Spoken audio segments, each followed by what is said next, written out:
Praise the Lord. Welcome once more to our online service. जय मसीह की। और आज हमारी ऑनलाइन सर्विस में फिर से एक बार आपका स्वागत है। We encourage you to join us every week and to get touched by the Word of God. और हम आपको प्रोत्साहित करते हैं कि हर सप्ताह में आप हमारे साथ जुड़ सकते हैं और परमेश्वर के वचन के द्वारा उत्साहित हो सकते हैं। And today's topic and teaching is, who is our natural enemy? आज की शिक्षा का जो शीर्षक है वह यह है कि हमारा स्वाभाविक शत्रु कौन है। We studied last week how to recognize the real enemy in our lives.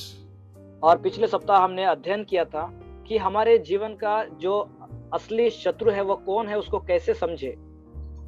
We diagnosed, we understood that there is a real enemy in our lives. और हम लोगों ने इसकी पहचान की थी और हम लोग समझ पाए थे कि हमारे जीवन में एक शत्रु है। We realized that there are two enemies. There is a natural enemy and there is a spiritual enemy. तो हम लोग समझ पाते हैं दो प्रकार के शत्रु होते हैं, एक स्वाभाविक शत्रु होता है और एक आत्मिक शत्रु होता है। And we understood also that the spiritual enemy cannot be fought with natural weapons. और जो आत्मिक शत्रु होता है उसके साथ हम लोग स्वाभाविक हथियारों के द्वारा लड़ाई नहीं कर सकते। We understood that God is the one that has to change us from the inside in order for us to fight. और हम यह बात भी समझते हैं कि परमेश्वर ही है जो हमें अंदर से बदलाए ताकि हम लोग अपने आत्मिक शत्रु के साथ लड़ाई कर पाए। So once we have that clear in our mind about who our enemy actually is when we can start fighting. तो जब हम लोग यह बात समझ पाए कि हमारा शत्रु कौन है आत्मिक क्षेत्र में, तब ही हम उसके साथ लड़ाई की तैयारी कर सकते हैं। Like Paul said in 1 Corinthians, he said that he does not fight like someone who is beating the air. और जैसे प्रेरित पौलुस पहले कुरिन्थियों में कहता है कि वो ऐसे किसी व्यक्ति के साथ लड़ाई नहीं करता मानो जैसे वो हवा में मुक्के चलाते हो। Because fighting the air has no purpose. क्योंकि हवा में मुक्के चलाना इसका कोई उद्देश्य नहीं होता। When you fight the air, all you do is get tired. और जब आप हवा में ऐसे मुक्के चलाते रहते हो, इसका अर्थ यह है कि आप ऐसे ही अपने आप को थका देते हैं। So sometimes there are natural enemies that we try to fight spiritually and all we do is get tired. और कभी-कभी हमारा एक स्वाभाविक शत्रु होता है जिसको हम आत्मिक रूप से उसके साथ लड़ाई करने की कोशिश करते हैं और अंत में हम थक ही जाते हैं। For example, there is a natural enemy of laziness.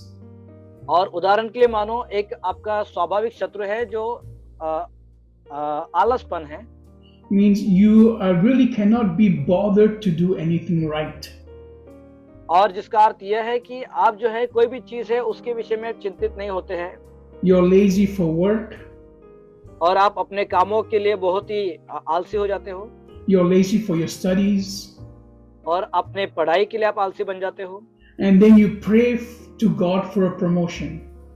और फिर आप प्रार्थना करते हो परमेश्वर से ताकि आपका प्रमोशन हो, आपकी उन्नति हो। And you pray to God to give you good marks in the test. और आप परमेश्वर से प्रार्थना करते हो कि टेस्ट में वो आपको अच्छे marks they. This will not happen because the problem is not spiritual, the problem is natural. और ऐसा नहीं होगा क्योंकि आपकी जो समस्या है वो आत्मिक नहीं है, वो स्वाभाविक है। If you don't study, you will fail. और यदि आप पढ़ाई नहीं करोगे तो आप हार जाओगे। If you don't work, you will not get promoted. और यदि आप काम नहीं करोगे तो आपकी उन्नति नहीं होगी। And if you don't work, you probably might even lose your job. और यदि आप काम नहीं करोगे तो हो सकता है कि आप अपना जॉब भी खो बैठो। Let's go to Romans chapter 3, verse 10 to verse 12. आइए हम लोग निकाले रोमियो उसका 3 अध्याय वचन 10 से लेकर 12 तक।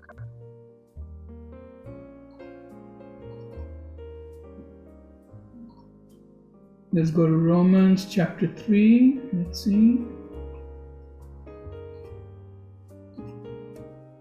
We said verse 10 to verse 12. Romeo के 3 अध्याय में There's as 10 से 12 तक। as it is written, there is none righteous, no, not one. There is none that understandeth, there is none that seeketh after God. They are all gone out of the way, they are altogether become unprofitable. There is none that doeth good, no, not one. जैसा लिखा है, कोई धर्मी नहीं, एक भी नहीं, कोई समझदार नहीं, कोई परमेश्वर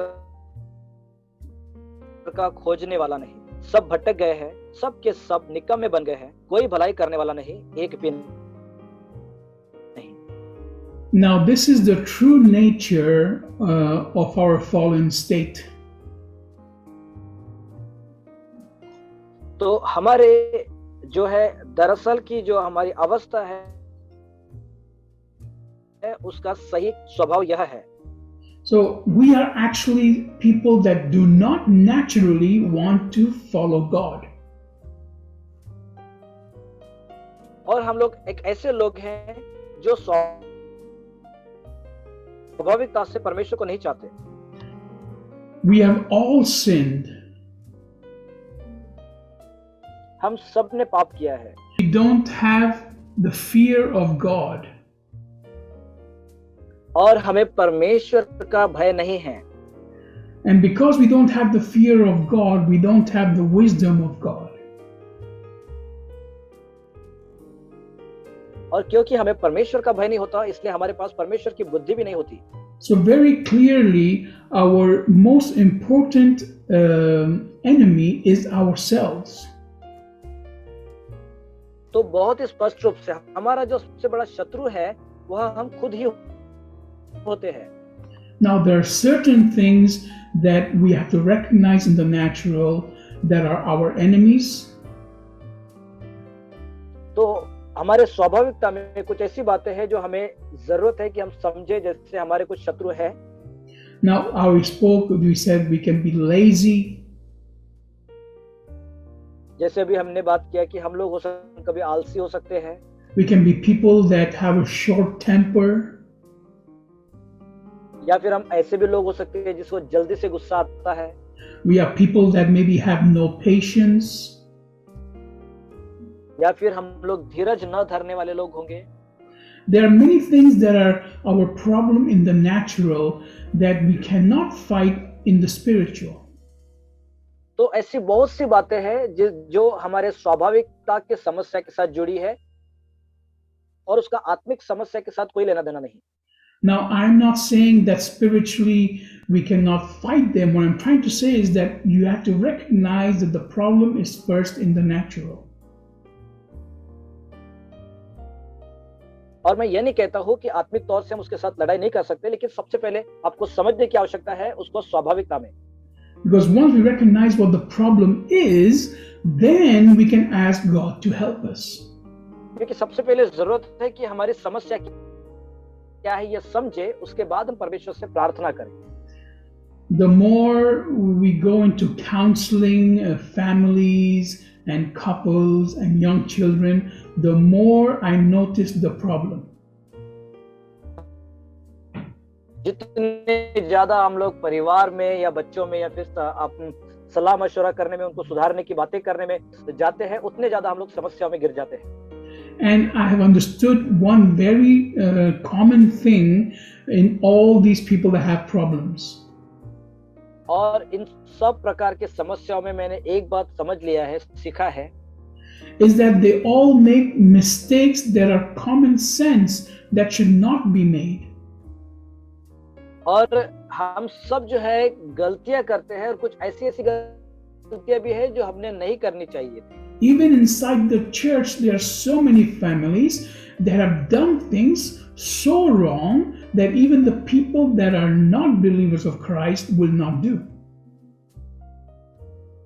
और कलीसिया के अंदर में भी बहुत से ऐसे लोग या परिवार है जिन्होंने कुछ ऐसी गलतियां या बुरे काम किए हैं जो मानो कलीसिया में नहीं आने वाले लोग भी नहीं करेंगे। They quickly go and make decisions without praying first. और वे जो है बिना प्रार्थना किए जो है जाकर के किसी निर्णय को ले लेते हैं। They make choices for their life depending on what others will think about them. और लोग उनके विषय में क्या सोचेंगे इस पर निर्भर होकर के वो अपने जीवन की बहुत से चुनाव करते हैं। They go borrowing money after borrowing money to keep an image. और अपने इमेज को, अपने नाम को बनाए रखने के लिए वे बार बार उधार पैसे लेते हैं। They marry into families to keep an image. और वे अपने परिवार में ही शादी करते हैं ताकि उनका नाम बना रहे। They do mistake after mistake before they ask God to take a step in life. और परमेश्वर से प्रार्थना किए बिना ताकि परमेश्वर के जीवन में एक कदम बढ़ाए, वे गलतियों पर गलतियां करते रहते हैं। And even if they recognize their mistake, they still don't want to change. और जबकि वो अपनी गलतियों को पहचान भी लेते हैं तो भी वे अपने आप को बदलना नहीं चाहते। So the main problem here is in the natural. तो यहाँ पर जो मुख्य समस्या है वो स्वाभाविक है। And then God has to come and save us supernaturally. और फिर परमेश्वर को आना है और आकर के हमें एक अलौकिक तरीके से बचा लेना है। The word of God says that my people perish because of lack of knowledge. और बाइबल परमेश्वर का वचन कहता है मेरे लोग नाश हो रहे हैं क्योंकि उनको ज्ञान नहीं होने की वजह से। They perish because of lack of understanding. समझ की कमी की वजह से वे नाश होते जा रहे हैं। If you think about it, half of the problems in your life have become because of disobedience or rebellion.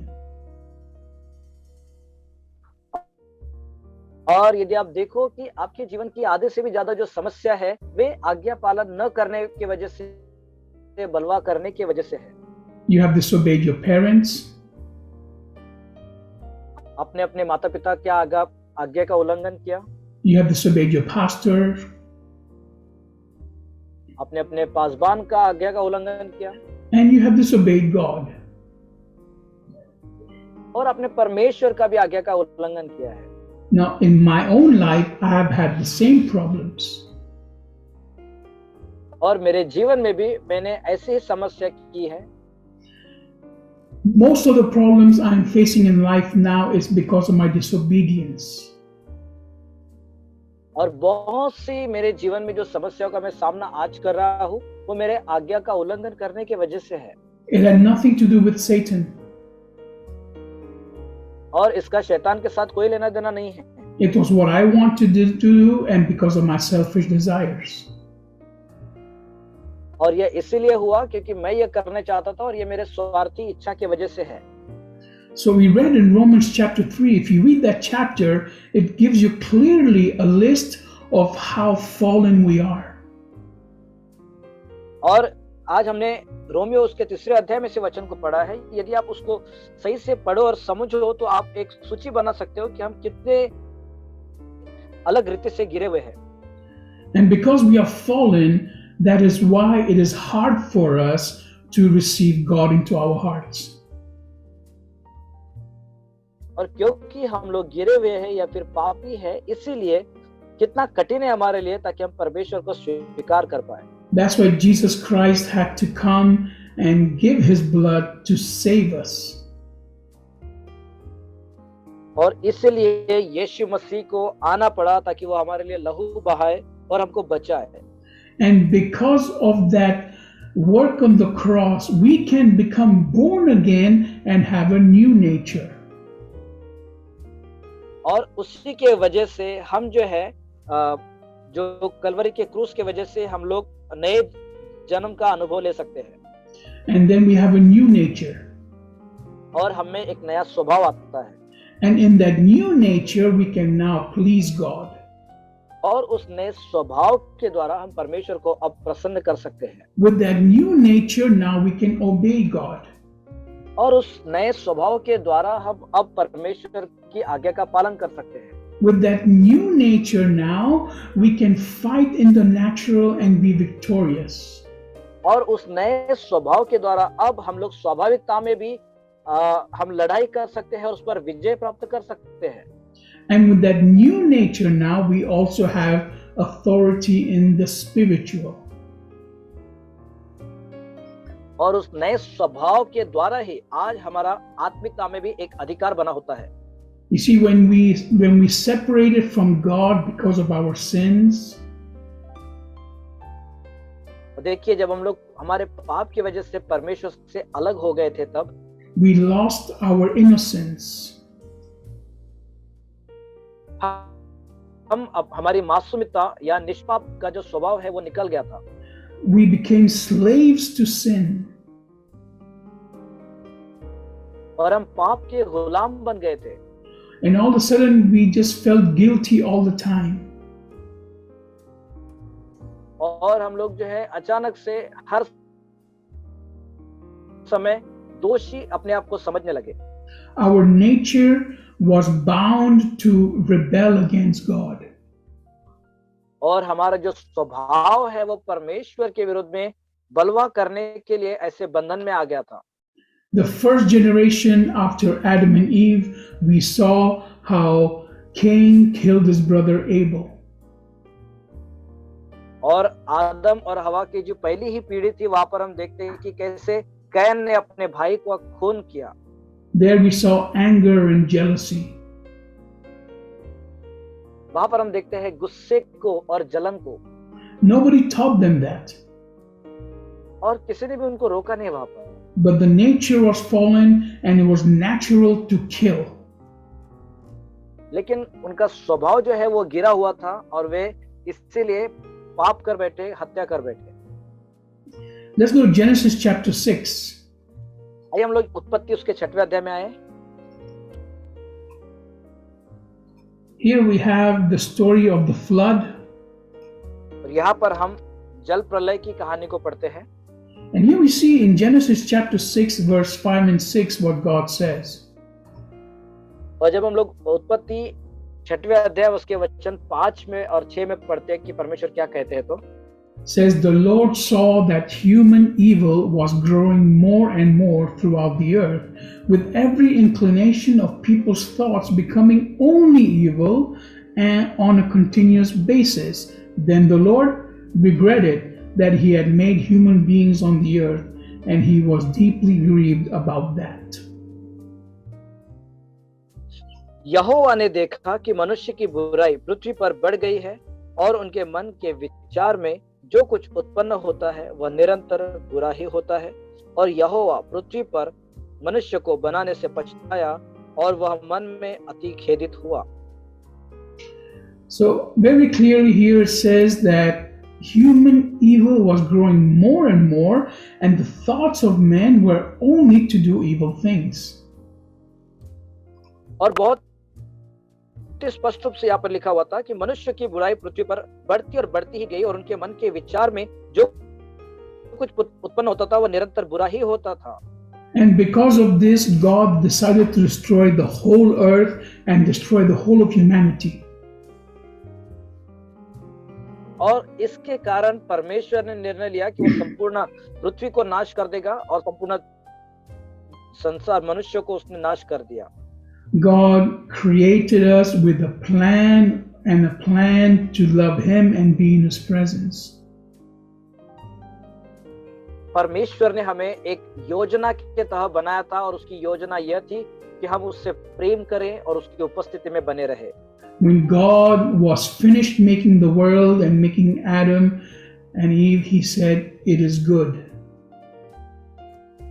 और जब परमेश्वर ने सब संसार की सृष्टि करना समाप्त किया, बना लिया पूरा, और उसने आदम और हवा को भी बना लिया, उसके बाद वो कहता है कि यह अच्छा है।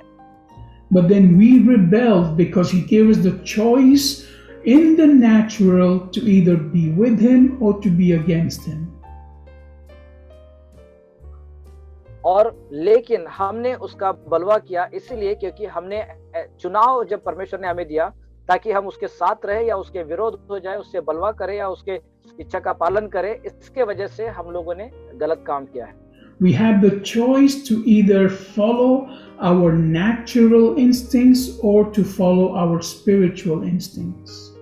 वो हमारे पास परमेश्वर ने एक चुनाव दिया है ताकि हम लोग अपने स्वाभाविक उस मार्ग का अनुसरण करें या फिर उस आत्मिक मार्ग का अनुसरण करें। So we have a choice today as well.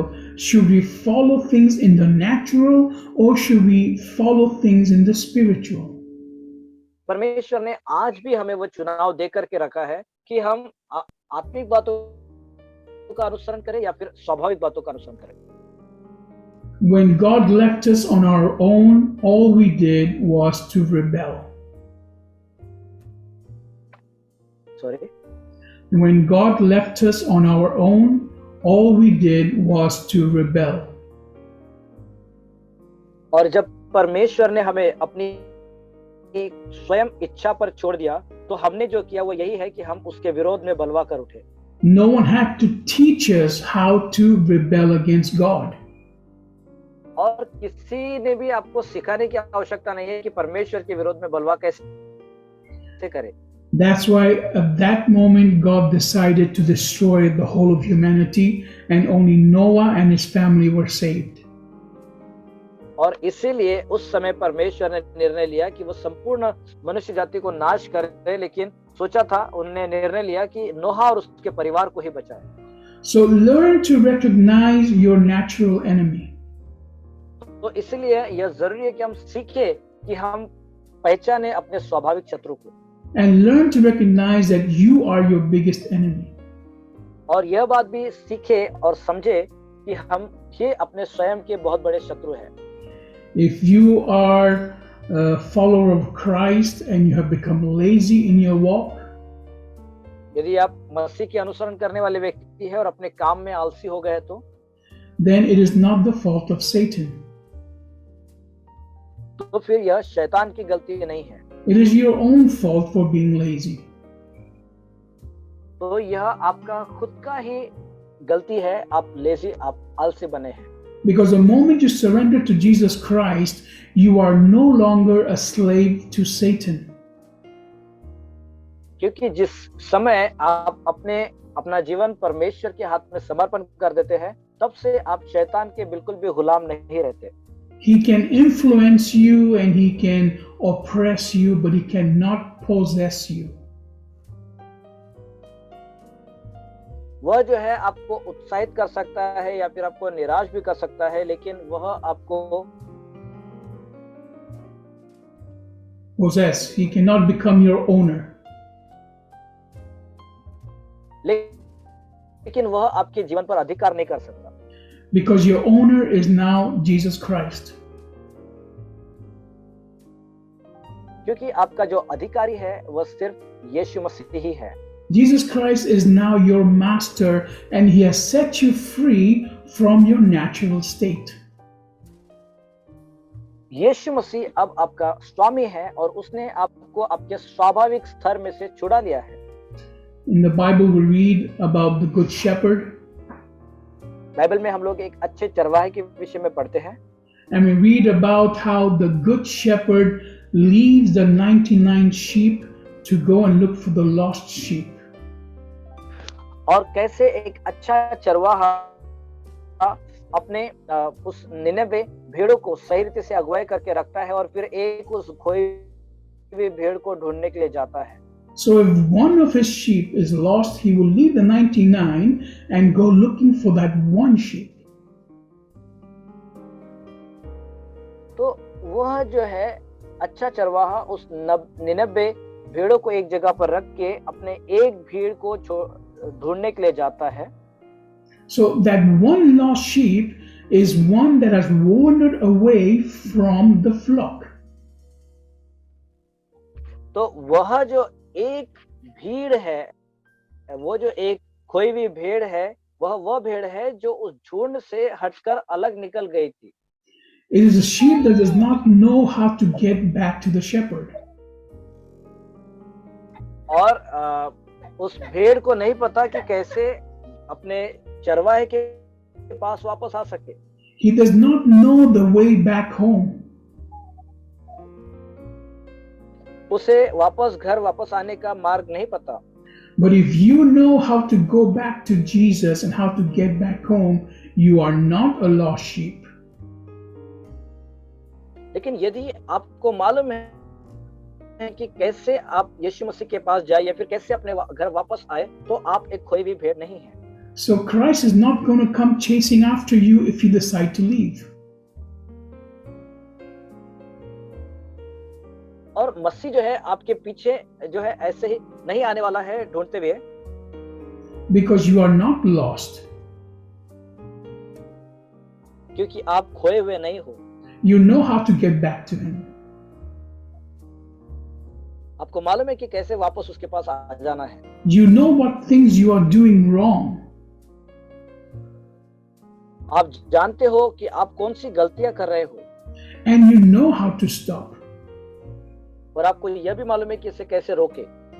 And you have been given all the authority to change your life. और आपको सारा अधिकार दिया गया है ताकि आप अपने जीवन में सुधार ला सकते। And you know the truth of the Word of God. और आप परमेश्वर के वचन की सच्चाई को जान, And you know that Satan has no power over you. और आप यह भी जानते हो कि शैतान का आपके ऊपर में कोई अधिकार नहीं है। So you need to fight in the natural and come back to the Lord. तो आपको स्वाभाविकता में पहले लड़ाई करके परमेश्वर के पास वापस You have to sit down and open your Bible and start to read. आपको एक जगह बैठ जाना है, अपनी बाइबल को खोलना है और पढ़ते रहना है। You have to cut off with all your friends and start going back to the people of the church. आपको जो है आपके मित्रों को छोड़ना है और फिर आपको परमेश्वर की कलीसिया में लोगों के साथ आकर मिलकर रहना है। You have to stop blaming Satan. आपको शैतान पर दोष लगाना बंद कर देना है। You have to recognize that you are your worst enemy. आपको एक बात समझ लेनी है कि आप स्वयं ही अपने खुद के शत्रु हैं। And that you need to change yourself. और आपको अपने आप को बदलने की आवश्यकता है। Once you recognize this natural enemy, एक बार जब आप अपने स्वाभाविक शत्रु को समझ पाते हो, पहचान लेते हो, and you make the changes necessary in the natural, और जब आप एक ऐसे बदलाव को जो जरूरी है स्वाभाविकता में उसको बदल देते हो, तो then you will see the power of God to start to work in your life. तब आप देखते हो परमेश्वर का सामर्थ्य आपके जीवन में कार्य करते हुए। If you come to the Sunday meetings or the prayer meetings in the last minute,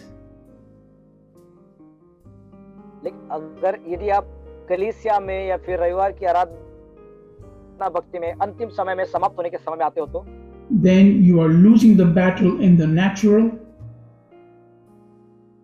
तो आप जो अपना युद्ध को स्वाभाविकता में खो रहे हो, and you will not be fed in the spiritual.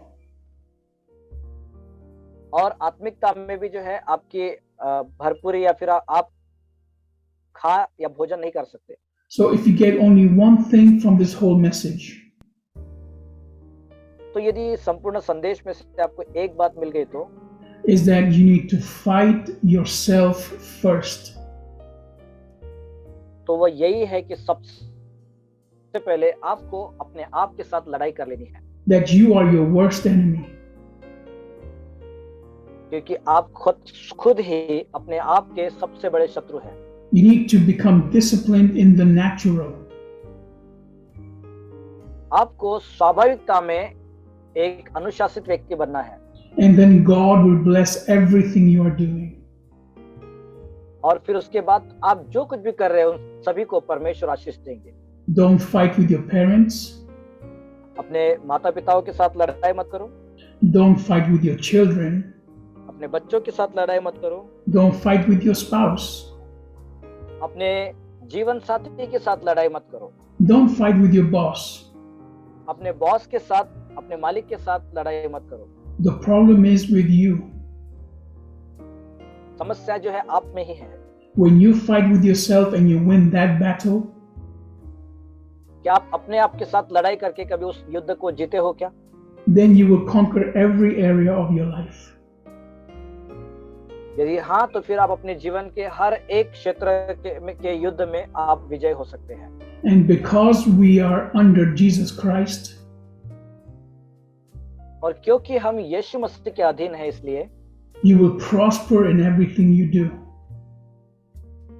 तो जो कुछ भी आप करते हो उसमें आप परिपूर्ण हो जाओगे, भरपूर हो जाओगे। So I encourage you today to surrender your life to Christ.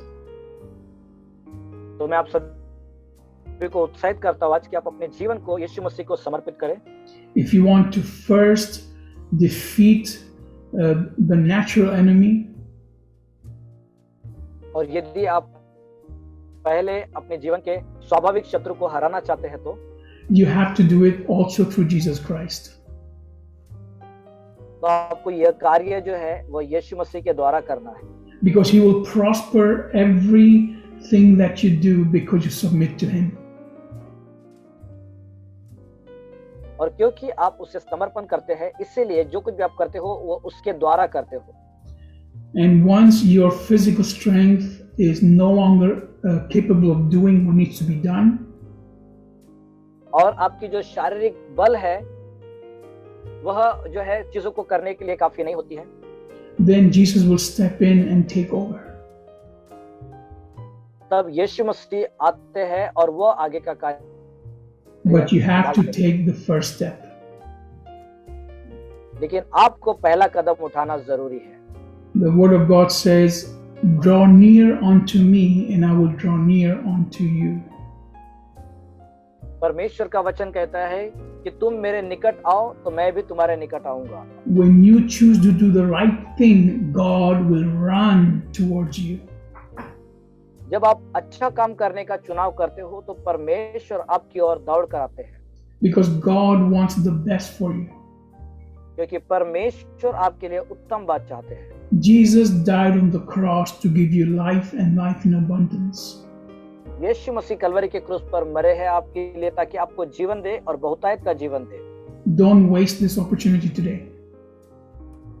और आज इस अवसर को खो मत देना। God loves you, परमेश्वर आपसे प्रेम करते हैं and He wants you today to become His child. और वो चाहते हैं कि आप उसके संतान बन जाएं। Thank you for joining us once more, धन्यवाद फिर से एक बार हमसे जुड़ने के लिए, and do continue to follow us online. और कृपया लगातार आप जो है हमें फॉलो करते रहिए।